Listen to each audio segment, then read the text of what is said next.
Hoje nós vamos falar sobre um dos assuntos mais importantes, sem dúvida nenhuma, para qualquer concurso público, qualquer tipo de concurso, o problema da concordância. É praticamente impossível encontrar um concurso sem questões de concordância, seja da nominal, seja da concordância verbal. Vamos começar pela concordância nominal. Eu queria que você se ligasse, mas se ligasse muito no que eu vou falar. Isto aqui vai ser a introdução. É uma coisa simples, porém fundamental para o que vem adiante. Talvez você não precise gravar regra por regra da concordância nominal, né? Se pegar bem, isso aqui eu posso entender como uma regra geral, aquela que estaria acima das outras, né?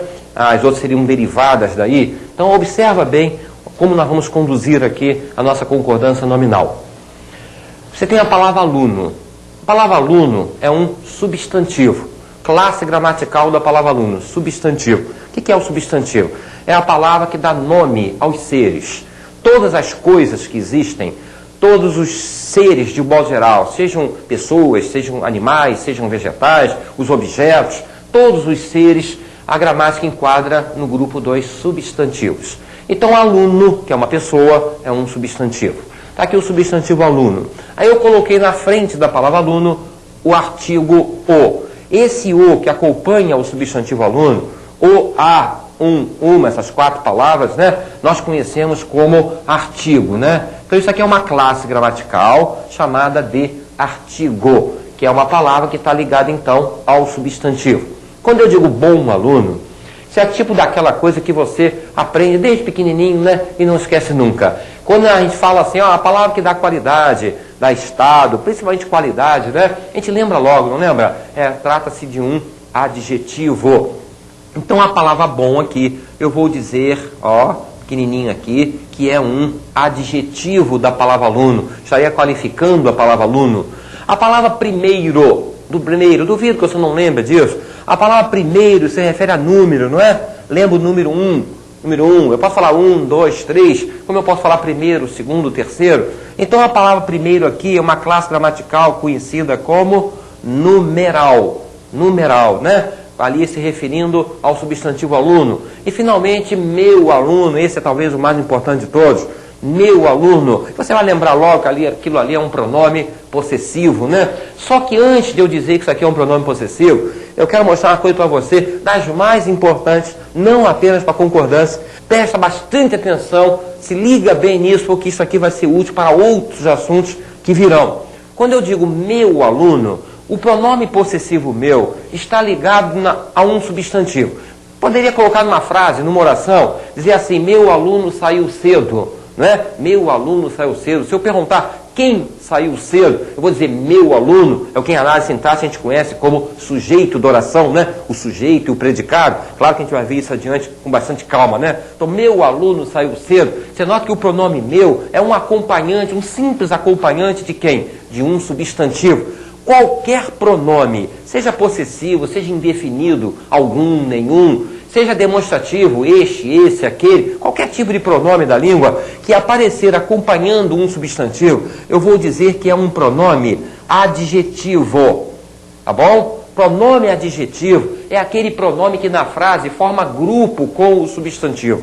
Diferentemente do pronome substantivo, que aparece no lugar de um substantivo, comparando então essa frase que eu dei, meu aluno saiu cedo, com uma outra, alguém saiu cedo, quem saiu cedo, você diria alguém, quer dizer, o pronome indefinido alguém é o próprio sujeito da oração, não é um simples acompanhante de um substantivo. A palavra mais importante aqui é aluno, isso é um acompanhante da palavra aluno. Então quando eu digo que meu aluno saiu cedo, e o meu é um pronome adjetivo possessivo, na outra frase, alguém saiu cedo, eu vou dizer que o alguém que está no lugar de um substantivo ali é um pronome substantivo indefinido. Agora observe uma coisa muito interessante. Se eu chegar nessa primeira frase e disser alunos, imagina o plural aqui, alunos, o que eu teria que fazer com o artigo? Os, não é verdade? Em português não é assim? Os alunos. Se eu pegar aqui e disser alunos, também no plural, eu diria bons alunos. Vamos tentar o feminino? Aluno é masculino, né? Se eu tivesse a palavra aluna, vamos mexer na palavra ali, passar ela para aluna, eu teria que dizer o quê? Primeira aluna. Se eu disser aluna nessa de baixo, o feminino, eu vou dizer minha aluna. Então, qual é a regra geral da concordância nominal? Olhem bem, grava bem isso. Toda palavra, estão aqui as 4, toda palavra que acompanha substantivo, a princípio concorda com ele. O que é concordar? Masculino, masculino, feminino, feminino, singular, singular, plural, plural. Não é verdade? Mexi nessa palavra aqui, eu sou obrigado a mexer nessas 4. Essa é a regrinha que nos ajuda a caminhar dentro da concordância nominal. Quer ver uma coisa muito interessante aqui ao lado? Para a gente fixar isso aqui? Algum livro. Nós enquadramos aqui, não é verdade? Pronome. O algum não é artigo, não é adjetivo, não é numeral. Por eliminação, você vai sentir que se trata de um pronome adjetivo. Se eu chegar aqui e disser livros, você pode topar com uma questão assim, de botar essa palavra no plural e mandar você completar? Como é que você faria aí? Algum livro, com livros eu teria que dizer o quê? Eu teria que dizer alguns, né? Alguns livros. Tranquilo, concordou com o substantivo ao qual ele está se referindo ali. Nenhum livro. Aí você toma um choque na hora da prova, um verdadeiro choque, que você dá de cara com a palavra livros no plural e tem que dar um jeitinho de colocar uma palavra ali ao lado. Vamos colocar o nenhum? Aí você não se conforma que o nenhum vai ter que ir ao plural, mas tem que ir. A palavra não está acompanhando o substantivo? O substantivo não foi colocado no plural? Como é que vai ter que ficar a palavra nenhum aqui? Eu terei que dizer, embora fique até um estranho, né? Nem nos livros. Por quê? Regrinha geral.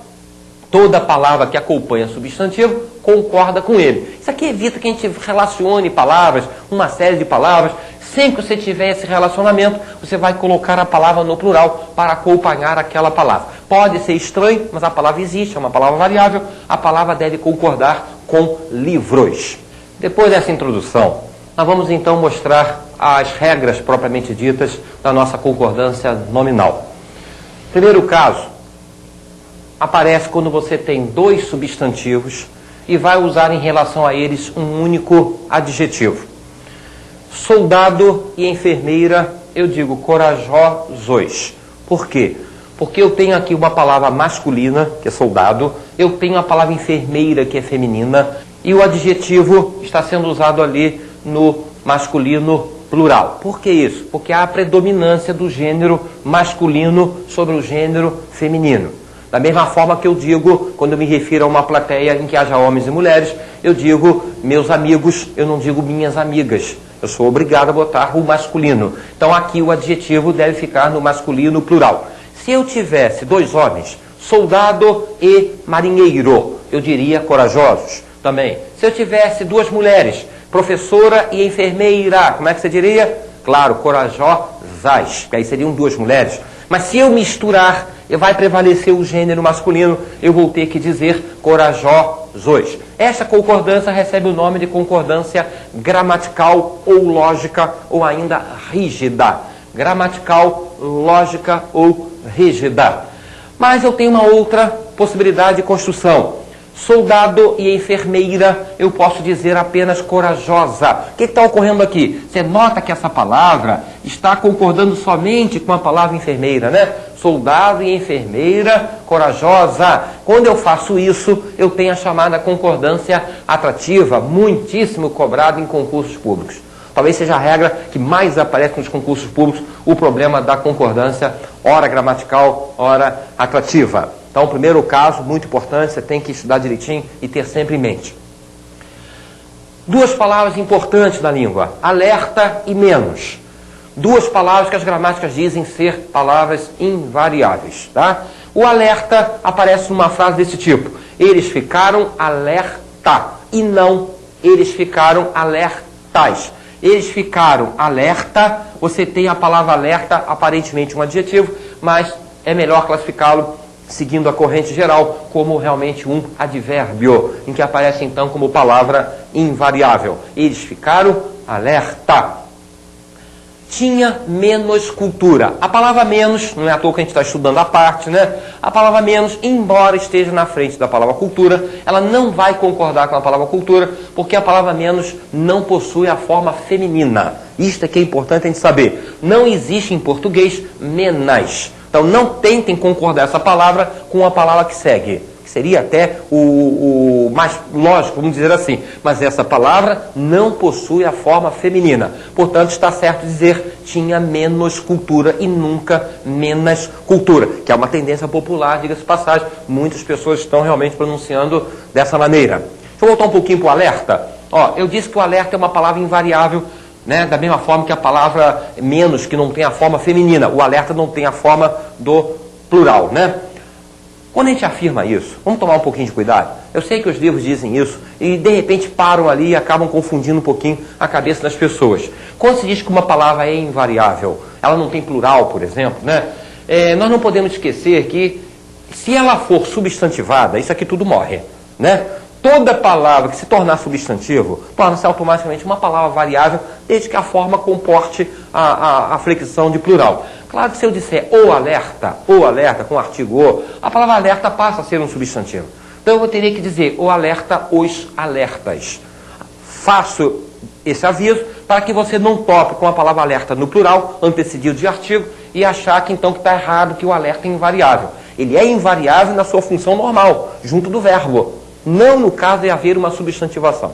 Tá bom, gente? Qualquer palavra substantivada passa a ter normalmente plural.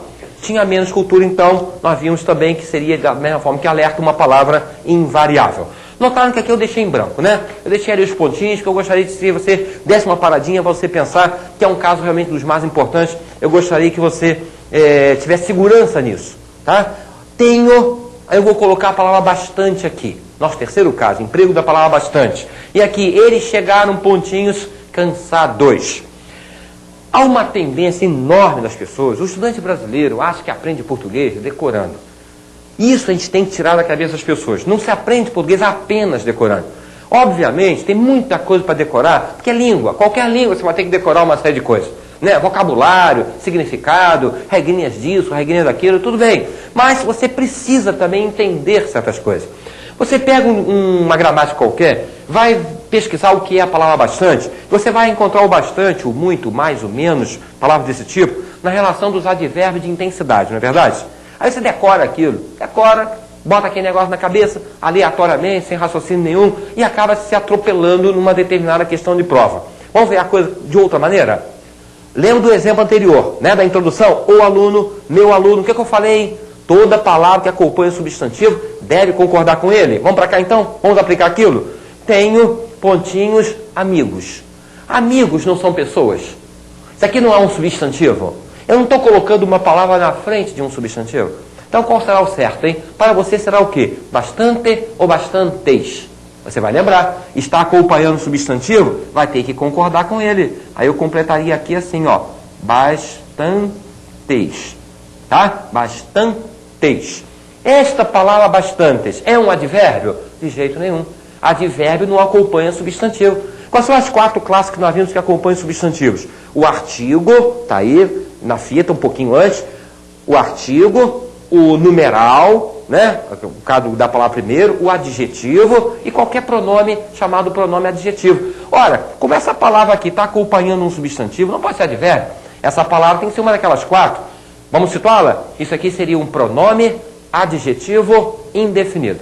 Não se trata de advérbio, portanto é uma palavra variável bastantes. Quando eu digo que eles chegaram pontinhos cansados, o bastante aqui vai se ligar a um adjetivo. Ele não está em relação a um substantivo, ele está em relação a um adjetivo. Então vamos fazer a concordância certinha? Eles chegaram, ó, deve ter pensado isso, né? Bastante. Uma palavra invariável, né? Bastante cansados. Aqui se trata do advérbio. Palavra que se relaciona com o adjetivo ou com o verbo, chama-se advérbio de intensidade. A palavra bastante, nesse caso, é um advérbio de intensidade. Portanto, invariável. Cuidado, tá, meus amigos? Bastante pode ser variável ou invariável. Temos aqui uma relação de palavras também importante para nós. Anexo, obrigado, quite e leso. Leso, com som aberto mesmo, tá? Anexo é uma palavra que é bastante em vários tipos de prova. Anexo, obrigado, quite e leso são adjetivos. São, portanto, palavras variáveis. Anexas ao processo seguem 2 cópias. O que você tem que fazer numa questãozinha em que apareça o anexo? Você vai perguntar, o que é que foi anexado? Sai procurando no texto, você vai localizar, né? Olha o que foi anexado aqui. Cópias. Como é que eu diria então? Cópias anexas. Ela só está afastada da palavra cópias, né? Então, anexas ao processo seguem 2 cópias. Se fosse requerimentos anexos ao processo, seguem 2 requerimentos.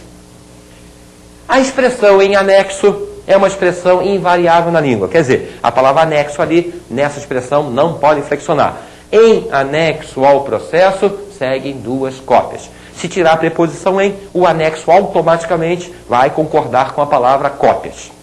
A outra palavra que segue aí nessa relação é a palavra obrigado, que é também um adjetivo, portanto deve concordar tanto em gênero quanto em número. Muito obrigado, disse ele. Quando é o homem que fala, diz obrigado. Muito obrigada, disse ela. A mulher falando disse também obrigada. Cuidado que tem singular e tem plural, tá? Muito obrigados, disseram eles. Concordância deve ser feita com a pessoa que agradece. Muito obrigadas, disseram elas. Parece estranho, mas essa deve ser realmente a nossa concordância. A palavra quite. O aluno está quite. Impressionante como as pessoas estão usando o quite sempre no plural. A gente escuta por aí, né? O aluno está quites. Ficaria errado. O aluno está quite. É uma pessoa só. Portanto, tem que concordar com o aluno. Olha o plural. Os alunos estão quites. Então, não usem a palavra quites sempre no plural. Observem a qual palavra ela está se referindo. Uma pessoa só diz quite, mais de uma pessoa só diz quites. É adjetivo. Só não tem feminino, tá? Como as palavras terminadas em TE, de um modo geral, não possuem feminino, né? Não existe quita, evidentemente, mas tem o quite no singular e o quites no plural. A outra palavra seria aquela palavra lesa, né? Que é uma redução de lesado. Olha como é que se diz. Cometeu um crime de lesa pátria. Por que lesa no feminino? Porque essa palavra está acompanhando a palavra pátria. Então deve concordar com ela. Isso aqui é um adjetivo. Isso aqui quer dizer pátria lesada. O que você acha então se eu tivesse dito, em vez de pátria, tivesse dito patriotismo? Pensa um pouquinho aí. Patriotismo. Cometeu um crime de leso. Patriotismo lesado. Essa palavra sempre se liga a outra por meio de um hífen. Ela constitui uma palavra composta. Outra regrinha seria do emprego da palavra possível. Emprego da palavra possível. Vocês estão vendo aqui 3 frases envolvendo a palavra possível. Paisagens. As mais belas possíveis. Notem bem, paisagens belas. As 2 palavras concordam. Aí eu quero dar um reforço. Quero colocar em destaque. Eu não digo paisagens belas, eu digo as mais belas e entram com o adjetivo possível. Também é um adjetivo. Então a palavra possível está concordando com quem?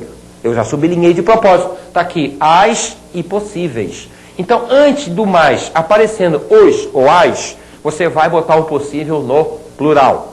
Olha essa aqui, essa variante. Paisagens, o mais belas possível. A concordância se fez com quem? Com a palavra o. Então a concordância aqui é feita com a palavra o. Paisagens, o mais belas possível. É bom sublinhar assim, que ao estudar você observa, né? O teu olhar vem logo para cá. O e a palavra possível. Às vezes não aparece nem o mais, nem as mais, nem os mais. Às vezes aparece a palavra quanto. Geralmente a ordem muda. Paisagens, quanto possível, belas. Notaram que eu sublinhei o quanto dessa forma, né? O quanto não é singular? Então a palavra possível tem que acompanhar e tem que ser singular. O quanto é um advérbio e o possível é um adjetivo. Só bota então o possível no plural, nesse tipo de frase, quando antes de mais ou menos aparecer os e aparecer as. A regrinha do mesmo e do próprio. Essas 2 palavras na concordância nominal. Mesmo e próprio. Você diz assim, ó, ela mesma fez o trabalho. Ele mesmo fez o trabalho. A mulher mesma fez o trabalho. A mulher mesma, a mulher própria fez o trabalho. Com homem, ele mesmo fez o trabalho. Ele próprio fez o trabalho. O que nós estamos notando aí? Mesmo e próprio concordam sempre com o substantivo ou o pronome ao qual esteja se referindo. Dá para perceber aqui que essa palavra se refere ao pronome ela, né? Ela mesma. Se for um substantivo, a mulher mesma. Ela própria, a mulher própria. Se eu deslocar a palavra, gente, aí muda um pouquinho, né? Se eu pegar o mesmo e colocar depois do fez, olha como é que fica. Ela fez mesmo. Dá para perceber isso, né? Está em relação ao verbo, passaria a ser um advérbio. Esta palavra aqui eu posso dizer que é um pronome demonstrativo, que alguns livros chamam de pronome de reforço ou palavra de reforço, mas pode ser classificado assim como pronome demonstrativo. Agora, deslocou para depois do verbo, você tem uma palavra invariável. Ela fez mesmo o trabalho. Eu classificaria essa palavra então como um advérbio de afirmação. Vamos agora para a nossa 7ª regrinha, que fala das expressões um e outro e nenhum nem outro. Vejam bem, um e outro pode não aparecer com nenhum substantivo do lado e nenhum adjetivo. Uma frase assim, um e outro saiu. Posso falar dessa maneira, mas aqui eu coloquei um substantivo ao lado da expressão, um e outro candidato. Aí você precisa gravar isso, tá? O substantivo que acompanhar as expressões um e outro e nenhum nem outro, o substantivo deve ser sempre singular. Um e outro candidato, nunca um e outro candidatos. Por outro lado, se eu colocar um adjetivo, esse adjetivo obrigatoriamente será plural. Um e outro candidato preparar dois, obrigatoriamente. Então vejam bem, com um e outro e nenhum nem outro, o substantivo será sempre singular e o adjetivo será sempre plural. Fica uma expressão diferente, né? Mas é a expressão culta da nossa língua. É proibida a entrada. É proibido entrada, etc. Você tem aqui 4 expressões envolvendo o verbo ser e um adjetivo. O grupo seguido ali do substantivo entrada. Notem bem que eu estou alternando proibida com proibido, o feminino e o masculino. Estou alternando a entrada com o artigo e entrada sem o artigo. Isso é um problema que ocorre normalmente com o verbo ser, na presença do verbo ser. Então, nesse tipo de frase, é proibido, é necessário, você vai seguir a seguinte regrinha.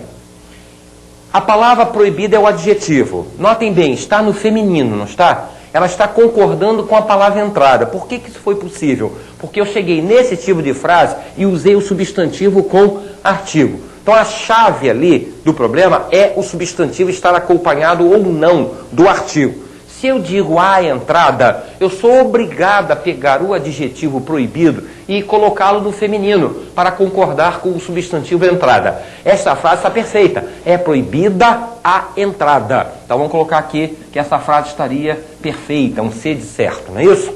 Quando eu digo que é proibido entrada, vocês observem que não está havendo a concordância entre o adjetivo e o substantivo. Por quê? Porque o adjetivo é uma palavra que deve, a princípio, concordar com a entrada, mas aqui está no masculino, enquanto que a palavra entrada é feminino. Então é um caso especial da nossa concordância, né?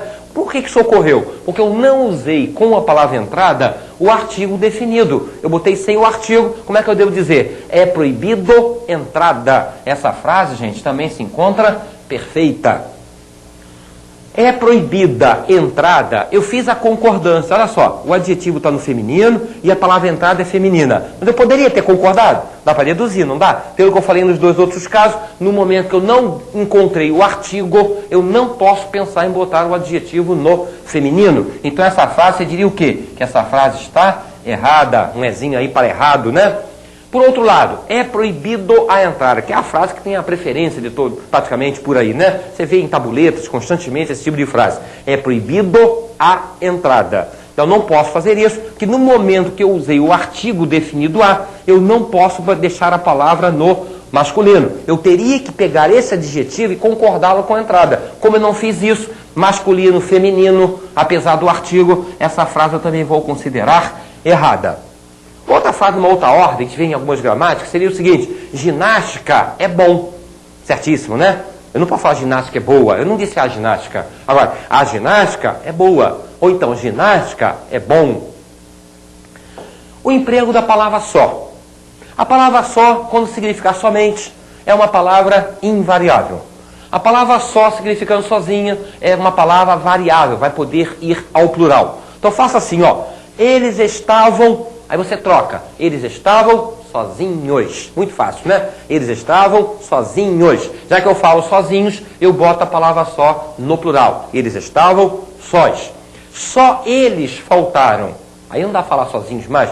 Somente eles faltaram. Então a palavra só é invariável. Esse sós aqui é um adjetivo. Esse só aqui é uma palavra denotativa, tá ok? Só eles faltaram. Denotativa de exclusão.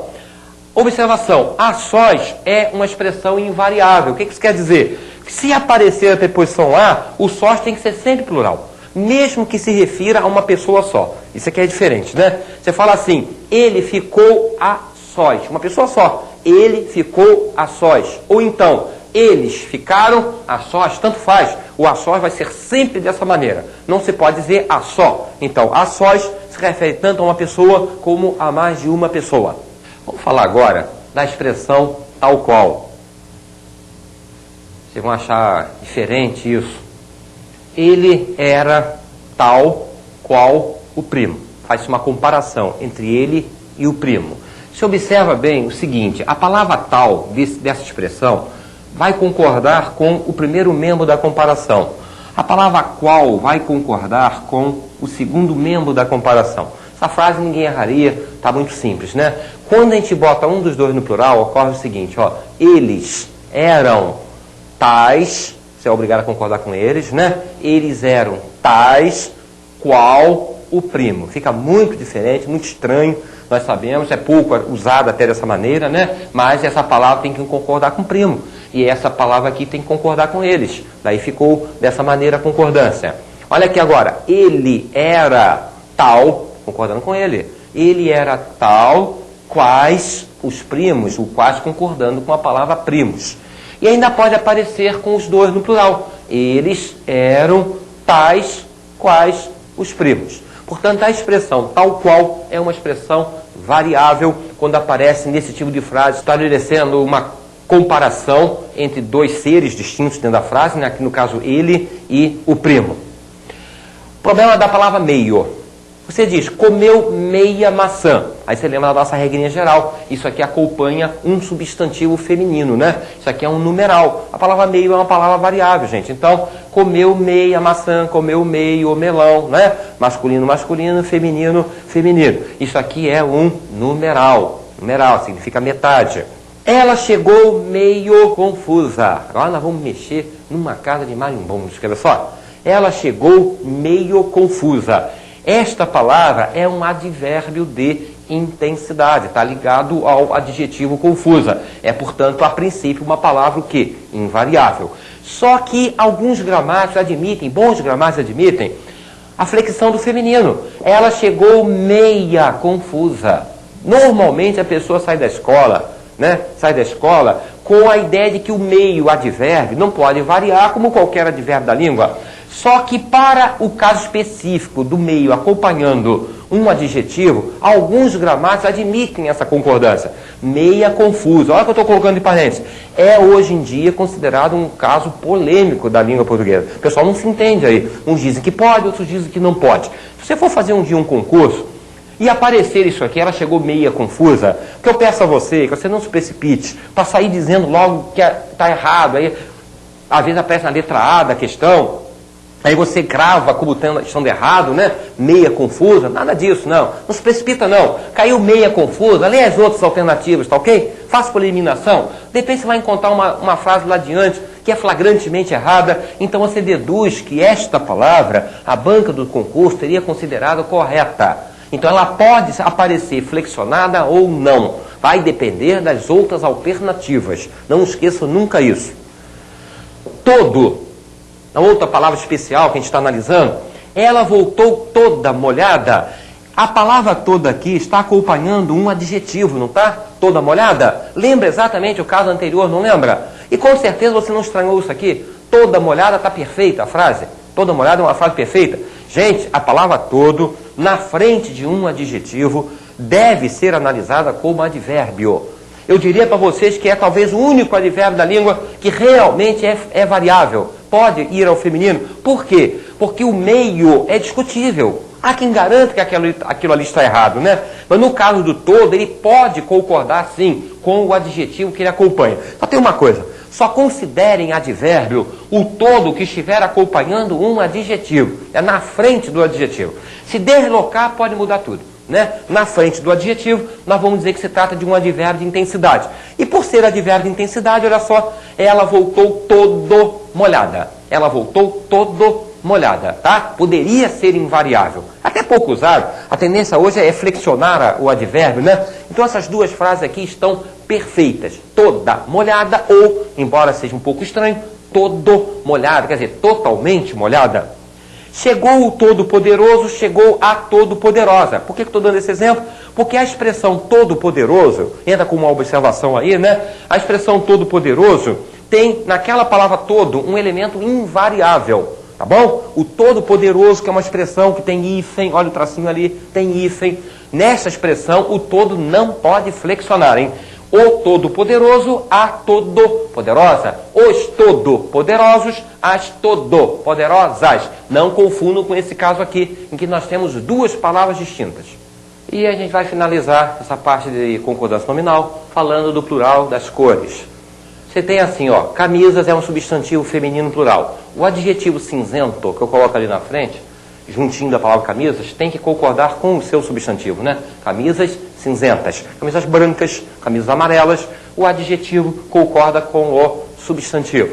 Quando eu digo camisas cinza, a palavra cinza não pode flexionar porque ela é um substantivo. A palavra cinza refere-se àquele pozinho, todo mundo conhece, você bota na palma da mão, você toca. Então, como a palavra cinza te lembra alguma coisa?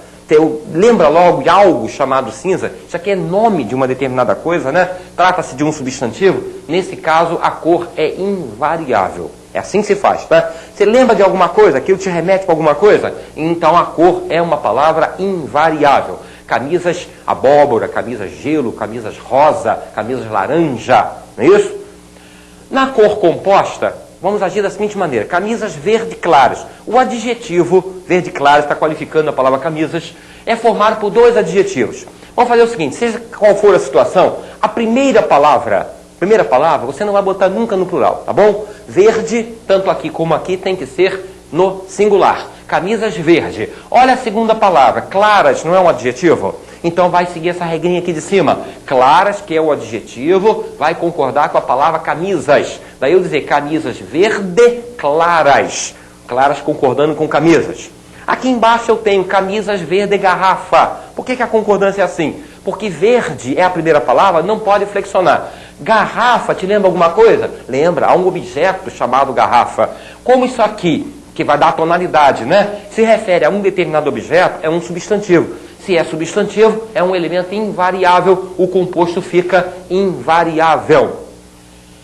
Ainda teria uma outra situação em que, de repente, isso é mais raro, mas pode ocorrer, o substantivo venha primeiro, tá bom? Caso apareça um substantivo no composto, por exemplo, cinza claro, cinza, que é o substantivo. Então, camisas, cinza, aí o composto também fica invariável. Ou seja, basta um dos dois ser substantivo. Aqui o substantivo está depois. Verde garrafa, o composto é invariável. Se eu dissesse camisas cinza claro, o adjetivo claro também tem que ficar invariável, porque eu tenho um substantivo na frase que é a palavra cinza. Observação sobre essas duas palavras especiais. Azul marinho e azul celeste são dois nomes de cor, dois nomes compostos, que são hoje, no português atual, considerados invariáveis. Camisas azul marinho, camisas azul celeste. Pela regrinha deveria ser aqui, né? Camisas azul marinhas, já que o marinho é um adjetivo, mas essa palavra hoje é considerada uma palavra invariável. Portanto, camisas azul marinho. Agora nós vamos falar da concordância verbal. A concordância verbal é aquela que se estabelece, como o nome diz, entre o verbo e o sujeito da oração. A regra geral seria muito simples. O verbo concorda com o sujeito em número e pessoa. Você diz, por exemplo, o menino chegou tarde. Você diria, os meninos chegaram tarde. Se o sujeito for um coletivo, o pessoal, não se deixe entrair pela ideia de plural contida ali. O pessoal é uma palavra singular, hein? O pessoal chegou tarde. O pessoal chegou tarde e não o pessoal chegaram tarde. Aí podemos estabelecer, então, algumas regras, alguns casos particulares da nossa concordância verbal. O homem e seu filho saíram cedo. Vamos falar um pouquinho de análise sintática? Você olha o verbo da oração, isso aqui é uma oração. Isso aqui possui um verbo, portanto, esse enunciado é uma oração. A oração em português se divide normalmente em sujeito e predicado. Pergunta-se ao verbo, quem saiu? Quem saiu? Você diz o homem e seu filho. Aquilo que eu sublinhei ali é o sujeito da oração. Saíram cedo, que é o verbo, e tudo que acompanhar o verbo, né? Saíram cedo é o predicado da oração. Esse sujeito, vocês estão vendo, é formado por dois substantivos, né? Duas pessoas ali dentro, homem e filho. Na análise sintática, a gente vai ver que isso aqui se trata de um sujeito composto. Não é um sujeito simples, tem duas palavrinhas ali, dois substantivos, sujeito composto. Primeira regra da concordância, então. O sujeito composto leva o verbo ao plural. Eu não poderia dizer o homem e seu filho saiu cedo. Vamos inverter a frase. Saíram cedo o homem e seu filho. Na frase em cima, que o sujeito está antes, eu digo que a frase está na ordem direta. Quando eu digo saíram cedo o homem e seu filho, eu tenho uma ordem inversa. O verbo continua plural, porque o sujeito continua composto. Nada demais aí, a frase apenas está invertida. Agora, preste bem atenção, nesta ordem, quando eu começo a frase com o predicado, quer dizer, eu boto o sujeito composto no final, eu posso pegar o verbo e concordar com o núcleo do sujeito mais próximo. Homem e filho. A palavra homem é o núcleo do sujeito mais próximo do verbo, não é? Homem não é singular? Então eu posso dizer, saiu cedo o homem e seu filho. Esta concordância chama-se também, como nós vimos na nominal, concordância atrativa, ou concordância por atração. As outras duas frases, com o verbo no plural, nós dizemos que são casos de concordância gramatical ou lógica. Verbo haver é um caso talvez mais cobrado em provas. O verbo haver aparece com uma frequência impressionante em concurso. O verbo haver tem vários sentidos.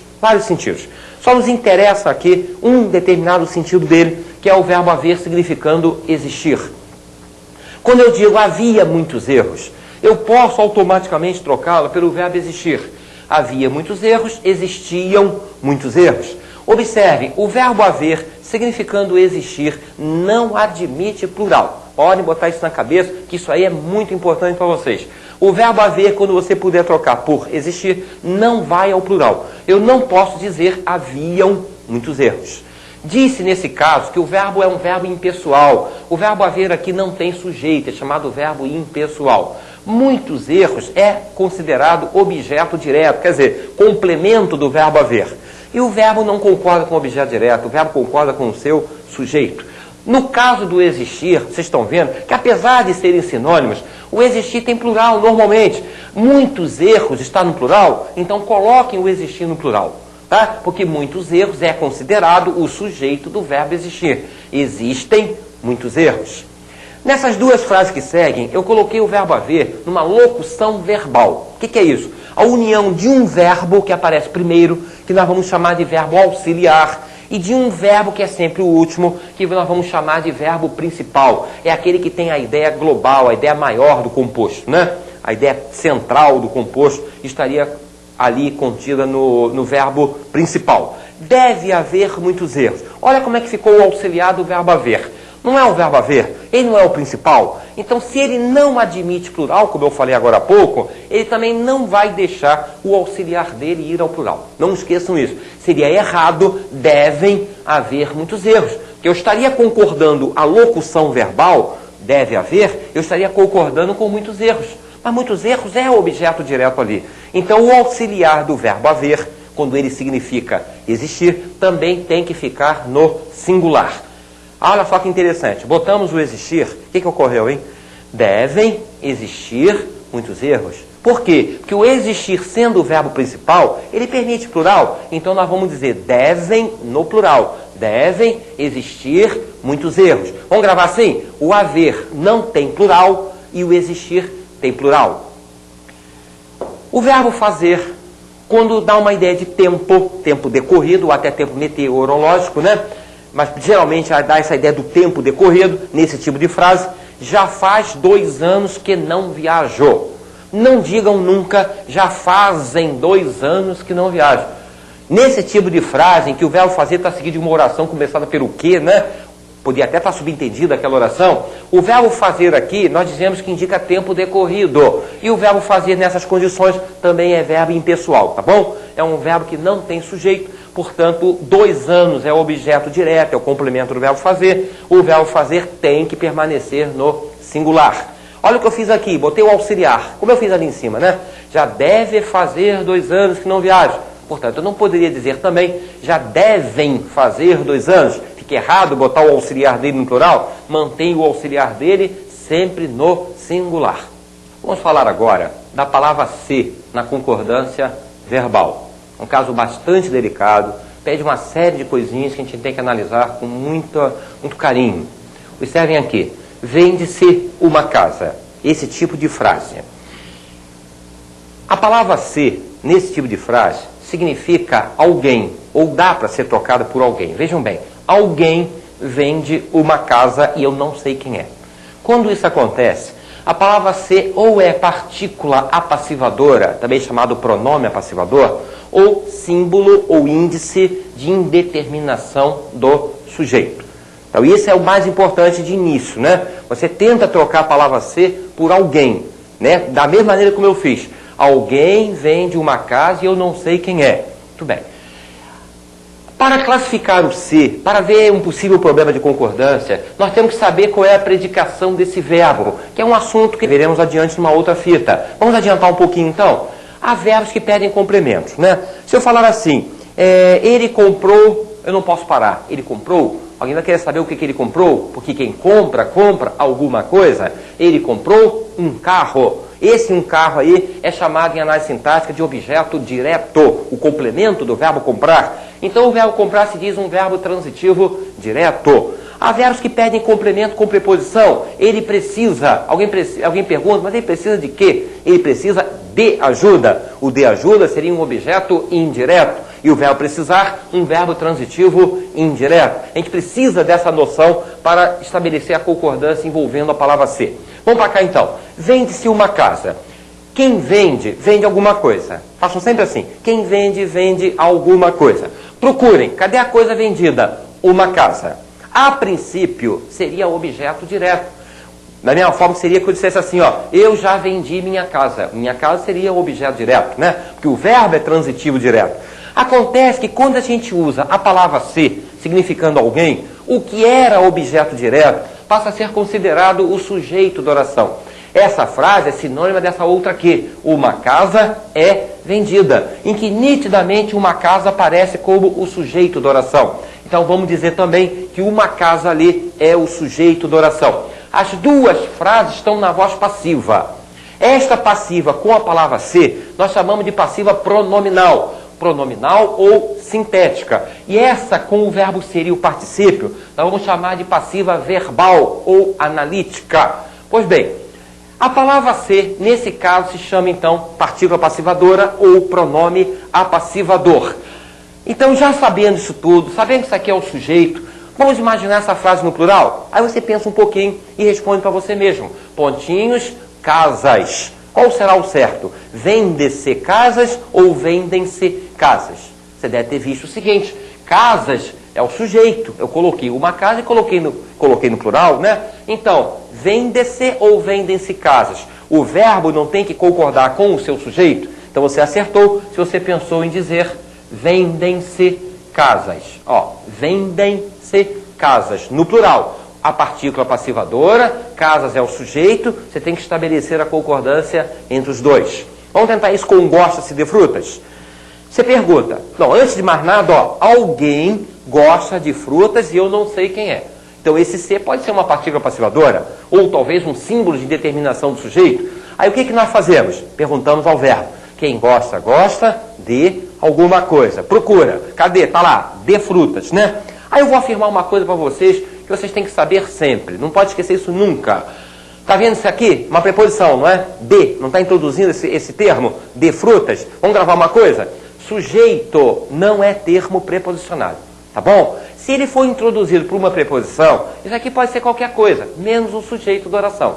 Então, no momento que eu já sei que isto aqui não pode ser o sujeito da oração, eu não tenho o mesmo caso de cima. Eu não vou pegar o verbo e concordar com de frutas, que o de frutas, na realidade, é considerado objeto indireto. É o complemento de um verbo transitivo indireto, né? Gostar de alguma coisa.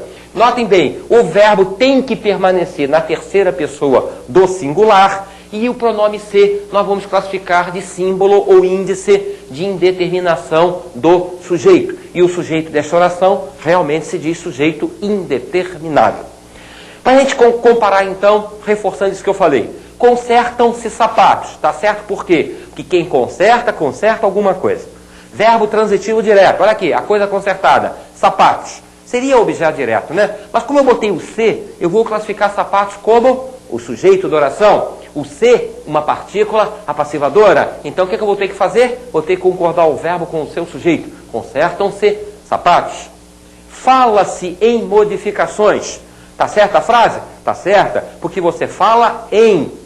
O verbo falar pede preposição em modificações. Esse ser quer dizer alguém. Então não vou concordar o fala com em modificações.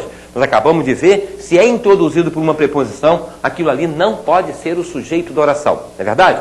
Isso aqui não é nem objeto indireto, tá? Isso aqui é um tipo de adjunta adverbial, tá? Uma adjunta adverbial de assunto. Não é objeto indireto como pareça. Mas não importa isso para concordância, não. Importa você saber que o em modificações não pode ser o sujeito. Portanto, o verbo tem que permanecer na terceira pessoa do singular. E o ser é um símbolo de indeterminação do sujeito. Olha uma frase que a gente vê muito pela rua. Aceitam-se encomendas. Só que geralmente a gente vê aceita-se, né? Aceita-se encomendas. Está certinho assim, hein, como eu fiz. Aceitam-se encomendas. Alguém aceita alguma coisa. Quem aceita, aceita alguma coisa, que são as encomendas, né? Então isso aqui passa a ser o sujeito da oração. Esse ser eu considero uma partícula passivadora e o verbo tem que concordar com o seu sujeito. Observe que não tem preposição aqui, né? Se houvesse uma preposição aqui, não seria mais o sujeito. Assistiu-se às novelas. Olha um caso aqui em que aparece um acento de crase, né? Um acento grave, indicativo da crase, né? Ora, gente, se eu tenho o as craseado, é porque isto aqui tem preposição, está sendo introduzido com uma preposição. O as craseado é a preposição a mais o artigo as. Então, se esse termo tem uma preposição logo no início, né, eu não posso mais considerá-lo sujeito da oração. Então, o que eu vou fazer? Manter o verbo na terceira pessoa do singular. O ser eu vou classificar como uma partícula de indeterminação do sujeito, ou símbolo, ou índice de indeterminação do sujeito, e vou dizer que o as novelas realmente é um objeto indireto. O sujeito está indeterminado e esse verbo, então, como eu falei, tem que permanecer na terceira pessoa do singular. Vamos agora observar o problema dos pronomes que e quem. Em frases desse tipo, olha, fui eu que errei. Você observa que antes do pronome que, eu tenho o pronome pessoal eu. Então, vejam bem, eu errei. Dá para deduzir, né? Quando você tem o pronome que, o verbo concorda obrigatoriamente com aquele pronome que está colocado antes da palavra que. Não pode ser feita outra concordância. Fui eu que errei. Se fosse o tu, foste tu, trocando aqui, ó, foste tu que erraste. Com nós, fomos nós que erramos. Caso apareça o pronome quem, vai haver uma pequena diferença. Fui eu quem errou. O pronome quem permite que o verbo fique na terceira pessoa do singular. Quer dizer, concordando com o próprio pronome quem. Ou ainda levando o verbo a concordar com aquela palavra que estiver antes da palavra quem. Fui eu quem errei, como se fosse o primeiro caso. Vamos trocar então por tu para ver o que daria? Ó, aqui, foste tu quem errou. Quem errou. A terceira pessoa vai ser sempre correta. E aqui, foste tu quem erraste. Que eu estaria concordando com o pronome tu, colocado ali antes dele. Esse é o problema, então, da concordância envolvendo os pronomes que e quem. Os verbos dar, bater, tocar e soar, quando se referem a horas, apresentam o seguinte problema dentro da concordância. Muito fácil, ó. Já deram 2 horas. Nunca diga já deu 2 horas. Bateram, tocaram, soaram 2 horas. Ou seja, com esses verbos, aquela expressão que indica horas, na análise sintática, nós consideramos o sujeito da oração. E nós aprendemos logo no início da concordância que o verbo deve concordar com o seu sujeito em número e pessoa. Daí eu tenho que dizer, já deram 2 horas. Caso apareça uma palavra como relógio ou semelhante, relógio, sino, uma palavra qualquer que possa estabelecer horas, Olha só o que vai ocorrer. O relógio deu 2 horas. Claro, né? Por que ocorreu isso? Porque agora o sujeito da oração é a palavra relógio. Relógio vai levar então o verbo à terceira pessoa do singular. Nesse caso, 2 horas assume a função de objeto direto. Então vejam bem que é um problema realmente de análise sintática. Uma coisa um pouquinho delicada, deve tomar cuidado com isso, é que às vezes não aparece simplesmente o relógio.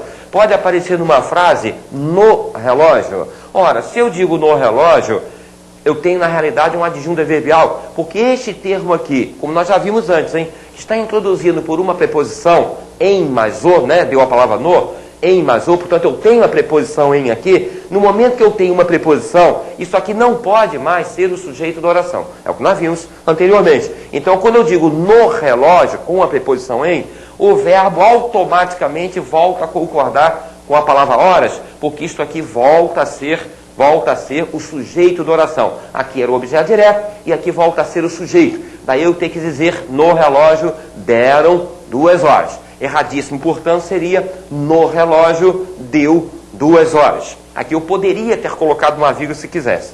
Tá? A regra dos pronomes pessoais.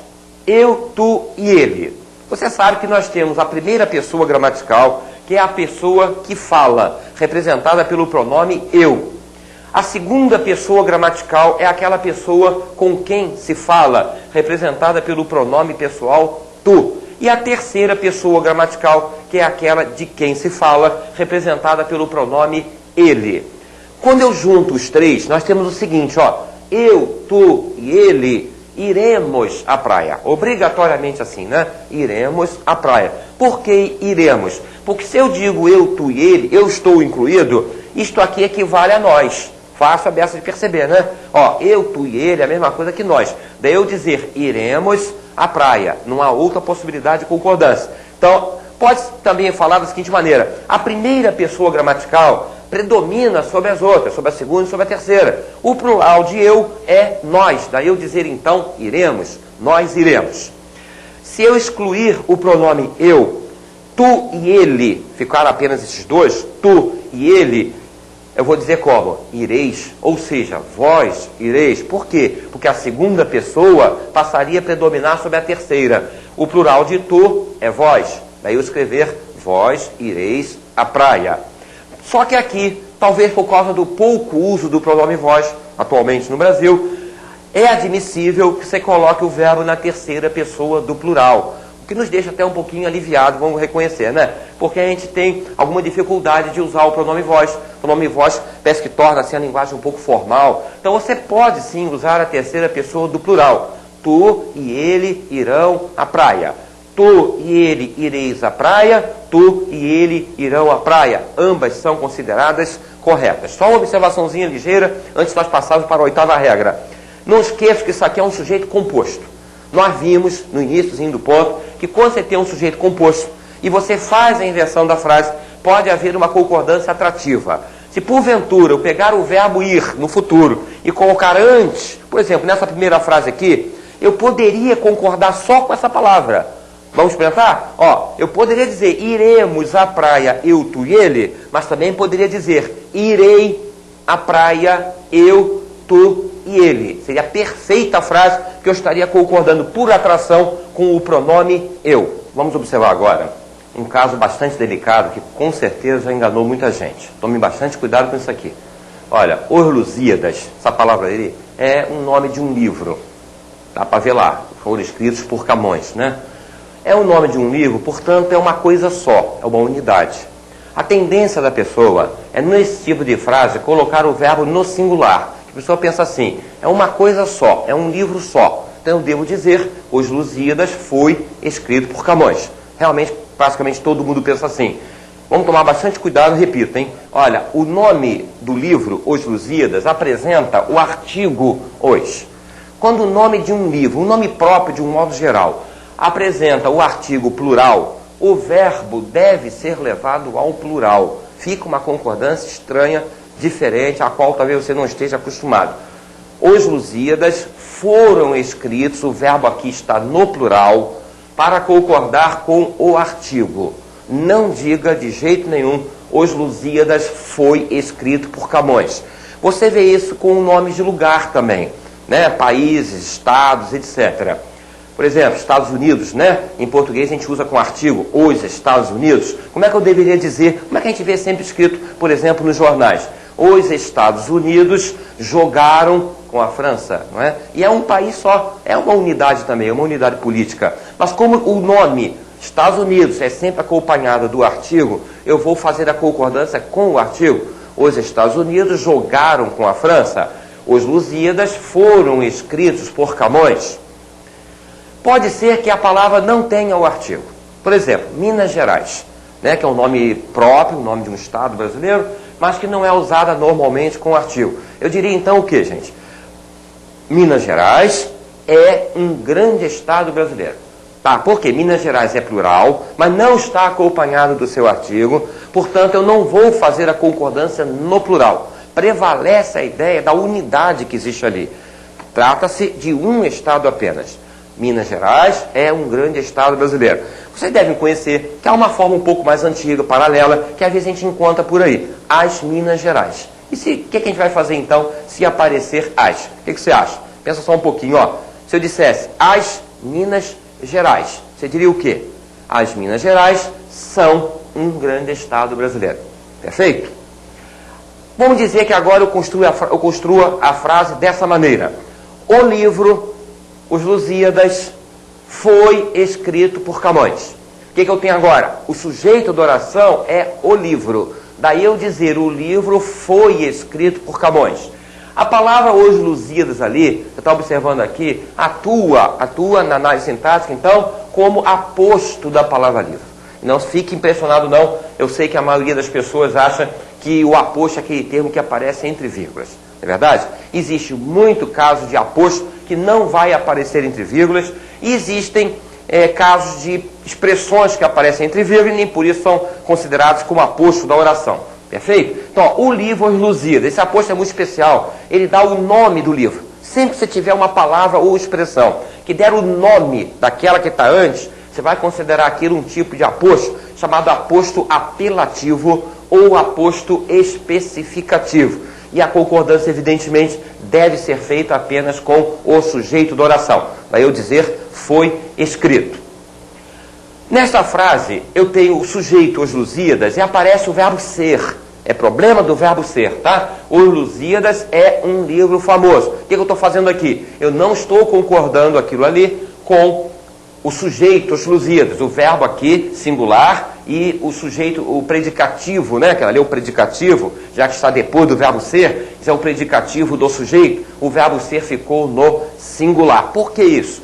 Sempre que aparecer o verbo ser e na função de predicativo aparecer a palavra livro ou semelhante, livro, obra, etc., o verbo ser pode, eu falei pode, hein?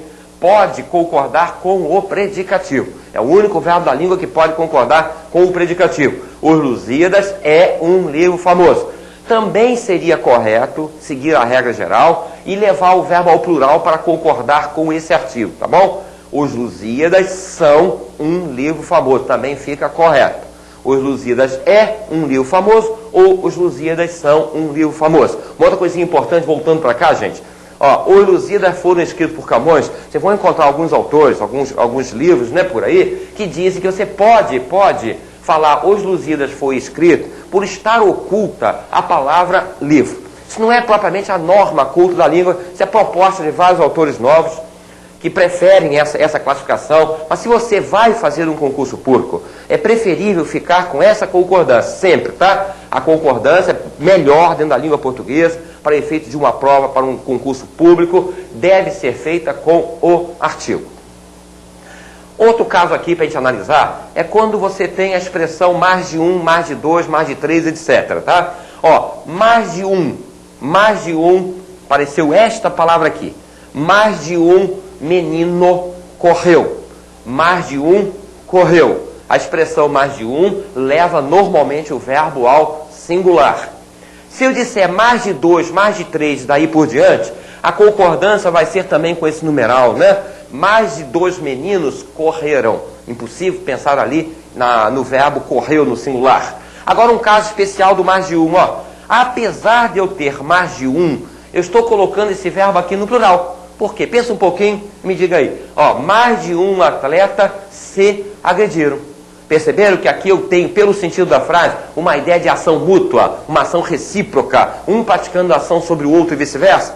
Caso isso ocorra, vai ter que aparecer o pronome se, que eu estou analisando aqui para vocês como pronome recíproco. Ele precisa aparecer na frase para que haja essa concordância. Então, apesar do mais de um, eu vou botar o verbo no plural por causa da presença desse pronome, mas principalmente por causa do sentido da frase, que um agrediu o outro e vice-versa. Aí morreu aquele negócio de você dizer que o mais de um leva o verbo ao singular. Nessa situação, tem que ser realmente plural. Qual de nós fará o teste? A outra regrinha que a gente vai analisar. O que nós temos aqui? Nós temos dois pronomes constituindo o sujeito. Ó, o verbo é falar. Então eu tenho o qual, que é um pronome interrogativo. Olha ali o ponto de interrogação. Qual de nós fará o teste? O segundo pronome que constitui o sujeito é a palavra nós, que é um pronome pessoal. Com quem que eu estou concordando o verbo? Estou sublinhando, é bom em sublinhar para a gente estudar direitinho, né? Está sublinhado aqui, está sublinhado o fará. Como é que a gente deve escrever então? Qual de nós fará o teste? Isto porque o primeiro pronome está no singular. Olha aqui, plural. Quais de nós? Quais de nós? Se o primeiro pronome está no singular, você vai pegar o verbo e concordar com o pronome pessoal. Quais de nós faremos o teste? Ou ainda, se preferirem, concordar com o próprio pronome interrogativo. Quais de nós farão o teste? As duas concordâncias são perfeitas dentro da língua portuguesa. Só um detalhezinho final, que às vezes não é um pronome interrogativo, é um pronome indefinido. Dá na mesma, tá? Algum de nós fará o teste, algum deles fará o teste, tá bom? Pode ser um pronome interrogativo ou um pronome indefinido. Agora observem bem esse caso das expressões um e outro e um dos que. Eu digo assim, um e outro animal, você deve estar lembrado da concordância nominal, que nós vimos isso, né? O substantivo deve concordar com a palavra outro. Um e outro animal, agora olha o verbo, fugiu. Olha o que eu posso fazer também. Um e outro animal fugiram. Um e outro leva o verbo ao singular ou ao plural, indiferentemente.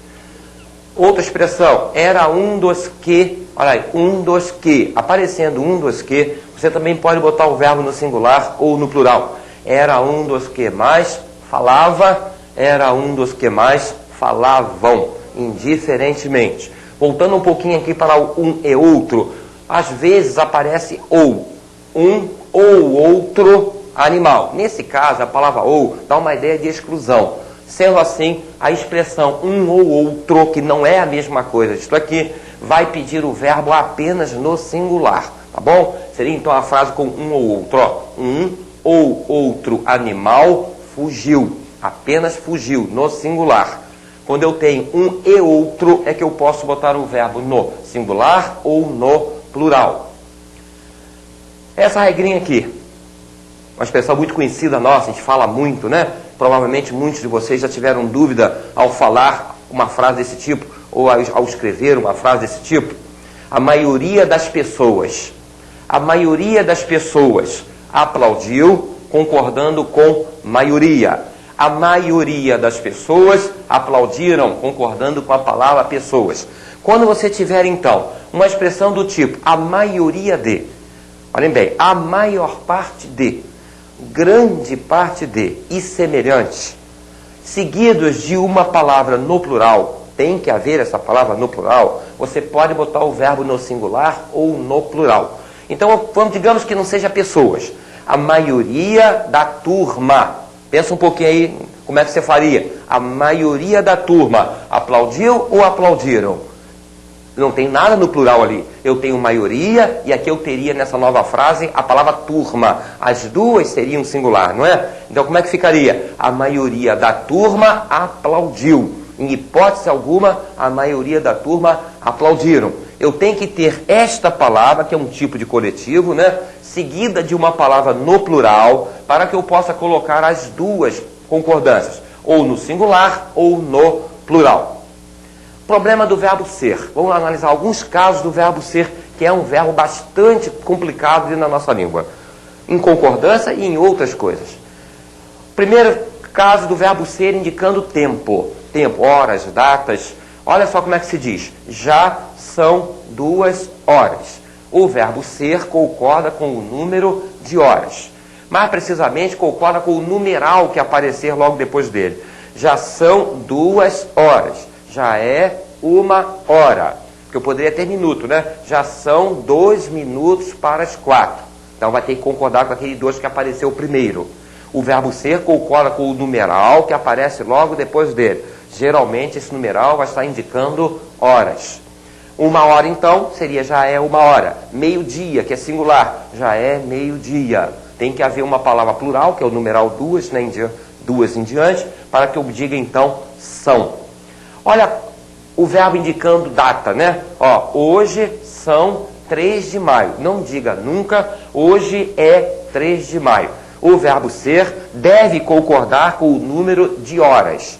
Se for uma só, eu diria hoje é 1º de maio. Usando o ordinal, hoje é 1º de maio. Porém, eu diria é. E aqui eu sou obrigado a dizer são porque eu tenho o numeral 3. Pode ser que apareça a palavra dia. Se eu colocasse a palavra dia ali, como é que a gente faria, hein? Hoje é dia 3 de maio. Certo? Com a palavra dia, você vai pegar o verbo ser e vai concordá-lo no singular com a palavra dia. Se ela estiver escrita, então, isso é que você tem que gravar bem. Se ela estiver escrita, você vai dizer, hoje é dia 3 de maio. Aqui ela está oculta. Não leve em conta a palavra oculta. A norma culta da língua pede que a palavra dia esteja escrita, para que você possa usar o verbo ser no singular. Hoje é dia 3 de maio. Não aparecendo a palavra dia. Hoje são 3 de maio. Essa é a norma culta da língua. O verbo ser agora, no caso seguinte, vai ter como sujeito uma dessas palavras aqui, um desses pronomes. Ó, tudo e nada são 2 pronomes indefinidos.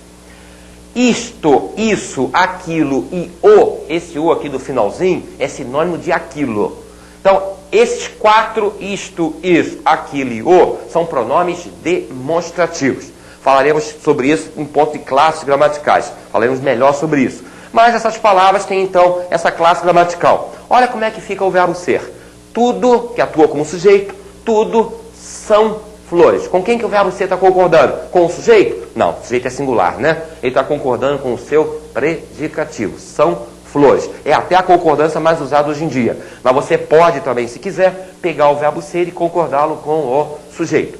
Tudo é flores. Isso aqui vale para todas as palavras. Vamos analisar agora um exemplo com o pronome o, que é mais delicado. Delicado pelo seguinte: você tem a palavra o e a palavra que. A tendência das pessoas, ao, por exemplo, dividir as orações ali, é dizer, primeira oração, o que ele disse. Normalmente a pessoa pensa assim. Então começa a complicar aí. Vamos fazer isso aqui. Está vendo aqui os colchetes, né? Estamos dividindo as orações desse período, dessas 2 frases aqui, para que nos ajude a entender a concordância do verbo ser. Primeira oração aqui seria, o eram bobagens. A segunda oração, que ele disse. Aqui, o era bobagens. A segunda oração, que ele disse. Então preste bem atenção no que eu vou falar, que é importante para outras coisas que virão. Quando você tiver alguma questão de prova envolvendo o que, você vai observar que o é sempre um pronome demonstrativo e o que é sempre um pronome relativo. Isso quer dizer que os 2 não podem ficar dentro da mesma oração. O pronome demonstrativo pertence à primeira oração e o pronome relativo vai iniciar a segunda oração, que é até uma característica do pronome relativo. Então a divisão só poderia ser essa. O eram bobagens. Aí você acha, pô, fica estranho isso, né? Eu dizer que a primeira oração é o eram bobagens. Vamos dar então um truque que nos ajuda? Seja lá o que for que pedirem para vocês num concurso sobre o que, você imagina no lugar do o seu sinônimo. Aquilo que ele disse eram bobagens. Olha como é que fica mais fácil entender a primeira oração. Aquilo eram bobagens. Fica mais fácil entender que esse o é o sujeito do verbo ser. Olha o verbo ser aqui, né? O eram bobagens. Aquilo eram bobagens. Pois bem, então nesta primeira frase, com quem o verbo ser está concordando? Olha bem, presta atenção, vê. Ele está concordando com o é singular, ou ele está concordando com bobagens, que é plural. Olha o verbo ser no plural. Então ele está concordando com o predicativo do sujeito. O sujeito é o e o bobagens, que está no plural, é o predicativo do sujeito o. Mas eu posso também fazer a concordância no singular. O, que é o sujeito, era bobagem. Veja bem como é que eu estou sublinhando os dois. Ao estudar, você observe bem isto. Ó. O era bobagem. Então, com a palavra o, da mesma forma que tudo, nada, isto, isso e aquilo, eu posso fazer com o verbo ser as duas concordâncias. O verbo ser aparece às vezes em expressões fixas da língua que são é muito, indicando quantidade. É muito, é pouco, é bastante, é suficiente. Uma série delas, né? Aqui, é muito, é pouco, é o preço, é a distância. Quer dizer, indicando o preço, indicando distância. Olhem bem as frases. R$100 é pouco. Tá? É uma expressão fixa, invariável dentro da língua, nesse tipo de frase. R$100 é pouco. R$10 é o preço. Apareceu a palavra preço. Então a expressão passa a ser fixa, invariável. 20 metros é a distância. O verbo ser na expressão é a distância é invariável também. Temos um outro caso agora do verbo ser, em que você tem na frase, olha o verbo ser aqui, tá? Você tem na frase um nome de pessoa e tem a coisa, que é a alegria, né? Tem pessoa e coisa. Quando na frase, seja em função de sujeito ou de predicativo, não importa, aparecer nome de pessoa ou pronome pessoal, poderia ser também ele, né? Ele era as alegrias da casa, daria a mesma coisa aqui. Quando houver pessoa ou pronome pessoal, o verbo ser, grava bem isso, sempre concorda com a pessoa ou o pronome pessoal. Sempre, em qualquer ordem em que a frase se apresente. Mauro era as alegrias da casa. Aí eu vou fazer a inversão da frase. As alegrias da casa continua, era Marcos. Que Marcos continua presente na frase, tá? Aqui eu coloquei Mauro, aqui eu coloquei Marcos, tanto faz, né? Então, as alegrias da casa era Marcos e não eram. Dá a impressão que eram, que quando eu começo com o plural, me passa a ideia, a princípio, que eu devo botar o verbo no plural. Isso não existe. Você tem que ver quem prevalece. A pessoa prevalece sobre a coisa, na concordância. Então, o verbo ser aqui concordando ainda com a palavra Marcos, que indica o nome da pessoa. Vamos ver agora o problema do verbo parecer na concordância. É o único verbo na língua que tem esse problema aqui, ó. Então vamos analisar com bastante calma. Parecem brilhar as estrelas. Eu tenho aqui uma locução verbal. Podem ver que o primeiro verbo está no plural. O auxiliar, o primeiro verbo é o verbo auxiliar e o segundo é o verbo principal. Isto é considerado uma locução verbal. E o verbo auxiliar, que é o parecer, parecem, está no plural para concordar com o sujeito da oração, que é as estrelas. Eu poderia até colocar na ordem direta para ajudar. As estrelas parecem brilhar. Se for uma estrela só, eu digo, a estrela parece brilhar. Ou parece brilhar a estrela, provando que isso aqui é o sujeito da oração. E nós já aprendemos que na locução verbal, quem vai ao plural, quem se flexiona, é o verbo auxiliar. Está aqui o verbo parecer. O infinitivo constitui, então, o verbo principal. Nessa segunda frase, eu escrevi assim, ó, parece no singular e o infinitivo no plural. Por que isso? Quando analisar essa frase dos parentes primeiro, para a gente voltar para outra, vai ajudar você no seu estudo, ó. Parece que brilham as estrelas. Uma frase mais fácil nós entendermos. O verbo parecer aqui está seguido da palavra que introduz uma segunda oração. A primeira oração, portanto, nessa frase seria parece. A segunda seria que brilham as estrelas. Vejam bem os dois verbos, ó. Parece e brilham. Eu tenho nesta frase duas orações. Aí eu perguntaria, o que parece? O que parece? Eu vou responder que brilham as estrelas. Ou seja, a segunda oração é o sujeito da primeira. Às vezes ocorre isso. O sujeito de uma determinada oração ser representada pela oração seguinte, ser representado por outra oração. Então, o parece seria a oração principal e que brilham as estrelas, uma oração com valor de sujeito do verbo parecer. Quando isso ocorrer, e não é somente com o verbo parecer, com qualquer verbo da língua, ou seja, quando o verbo tiver um sujeito oracional, esse verbo obrigatoriamente tem que ficar na terceira pessoa do singular, tá? Quando o seu sujeito for a oração inteira, você vai ter que manter o verbo na terceira pessoa do singular, para o parecer e para qualquer verbo da língua. Então essa frase está perfeita e eu perguntaria a você, por que o brilham é plural? Por que o verbo brilhar está no plural? Porque o sujeito da segunda oração é as estrelas. Ó, que brilham as estrelas. O que é que brilha as estrelas? Vamos botar lá no singular? Que brilha a estrela. Então agora essa palavra atua como sujeito do verbo brilhar. Voltando para essa frase então, semelhante, né? Eu tenho o parece, a primeira oração. No lugar do que brilham as estrelas, eu botei o infinitivo flexionado. Ó, brilharem, o infinitivo pode ir ao plural, pode flexionar. Parece brilharem as estrelas. Mesmo raciocínio. O que é que parece? Brilharem as estrelas. A oração brilharem as estrelas é o sujeito do parece. Da mesma forma que isso começava pelo quê? Daí eu ser obrigado a manter o verbo parecer no singular. Olha só essa última frase. Parecem brilharem as estrelas. Essa frase está errada. Eu não posso botar os dois no plural. Ou eu coloco o parece no plural, ou eu coloco o infinitivo no plural. Aparecer os dois no plural, eu não posso dar a frase como correta. Existe aqui um fenômeno conhecido em gramática como contaminação sintática. Ela é fruto do cruzamento de duas frases corretas, dando origem aqui, então, esse cruzamento a uma terceira frase considerada errada. Isso nem é locução verbal, porque o primeiro está no plural, e nem se trata ali de duas orações, que se fossem duas orações, o primeiro teria que ser singular e esse aqui teria que ser plural. Então, essa mistura que foi feita gera um erro de concordância, um erro de gramática. Está lá escrito entre parênteses, errada. Essa concordância está errada, esta frase está errada. Nós encerramos ali os itens mais importantes, né, da nossa concordância verbal. 14 casos dos mais importantes para concursos públicos. Claro que há sempre um ou outro a mais, mas esses são, sem dúvida, aqueles mais cobrados hoje em dia em concursos públicos. Eu queria lembrar para vocês algo da concordância nominal, para encerrar essa nossa fita, falando de um caso interessante em que nós vamos misturar, vamos entrelaçar a concordância nominal e a concordância verbal. A gente vai lembrar um caso da concordância nominal e, ao mesmo tempo, reforçar algo da concordância verbal. Então, analisem aqui comigo. Ó. O homem e a mulher chegaram tranquilos. Quem chegou? Quem chegou? O homem e a mulher. Isto é o sujeito da oração. Nós já aprendemos que quando eu tenho dois núcleos, eu tenho um sujeito composto.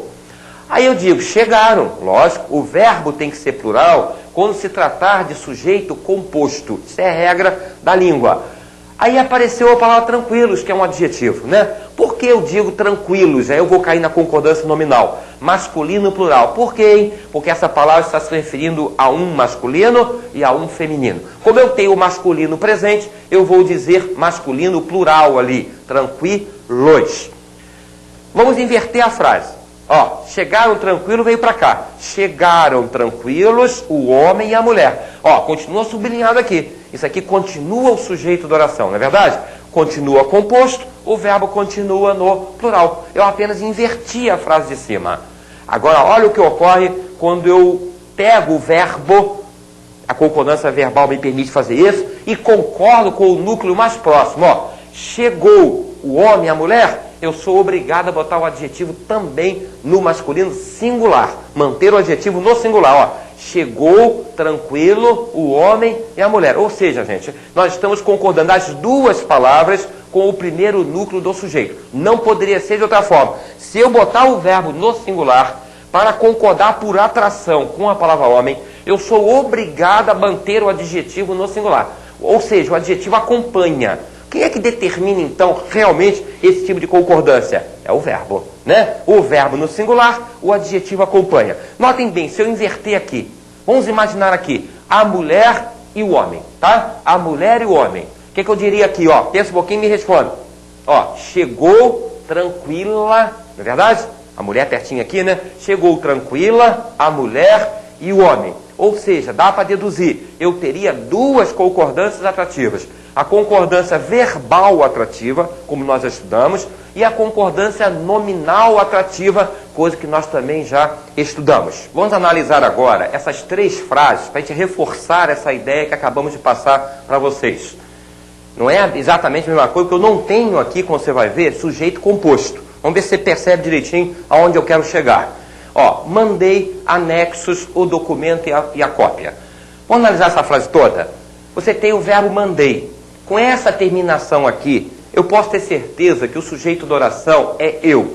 Eu mandei. O verbo mandar pede um complemento, né? Ó, mandei alguma coisa. Qual foi a coisa que eu mandei? O documento e a cópia. Então, essa expressão aqui, embora seja composta, não é o sujeito da oração, como nesse exemplo que eu acabei de dar de o homem e a mulher. Mas é só como na concordância nominal, vai haver algo parecido. Quando eu digo mandei anexos o documento e a cópia, estamos usando o adjetivo anexo. Lembra do adjetivo anexo, que eu falei também que é uma das coisas mais importantes? O anexo é um adjetivo, tem que concordar com o substantivo a que se refere, e às vezes se refere a mais de um substantivo. Então eu coloquei o anexo aqui no plural. Por que o anexo está no plural? Ó, mandei anexos o documento e a cópia. Por que o adjetivo anexo está no plural? Porque ele está se referindo a dois substantivos, não é verdade? Se o adjetivo se refere a dois substantivos, eu devo colocá-lo no plural. Aí vem aquela dúvida, mas como ficaria, que gênero ele ficaria? Aí eu usei no gênero masculino. Anexos é masculino plural. Por que masculino plural? Aí você vai lembrando daquelas nossas aulinhas todas da concordância nominal. O anexos é masculino plural, porque desses dois aqui eu tenho um masculino que é a palavra documento. Não é assim que nós aprendemos? Então, predominância do gênero masculino, documento, eu vou dizer anexos. Seria erradíssimo dizer aqui anexais, não teria sentido nenhum, porque eu teria que ter duas palavras femininas, eu tenho apenas uma feminina. Predominância, portanto, do gênero masculino. Agora, olha só o que eu posso fazer também. Mandei, anexo, o documento e a cópia. Eu tenho o verbo, eu tenho o objeto direto e o adjetivo aqui pode concordar também por atração com o primeiro núcleo do objeto direto. Esse negócio não ocorre apenas com o primeiro núcleo do sujeito. Se você tiver um adjetivo colocado antes do objeto direto, isso aqui se chama predicativo do objeto direto, esse predicativo, pessoal, pode também concordar só com o primeiro, com o núcleo mais próximo. Daí eu dizer, mandei anexo, o documento e a cópia. Masculino, masculino. Concordância atrativa. O que não quer dizer que eu estou excluindo a cópia, né? A concordância atrativa não exclui o outro. Ambos foram remetidos anexos ou em anexo, né? Mandei anexa a cópia e o documento. Tá percebendo direitinho, né? O que nós fizemos aqui? Ó, o verbo, o predicativo do objeto, que agora está nessa ordem, objeto direto, a cópia e o documento. Qual é a primeira palavra mais próxima agora? Cópia. Então, ó, mandei anexa a cópia e o documento, tá ok? Assim nós encerramos essa fita.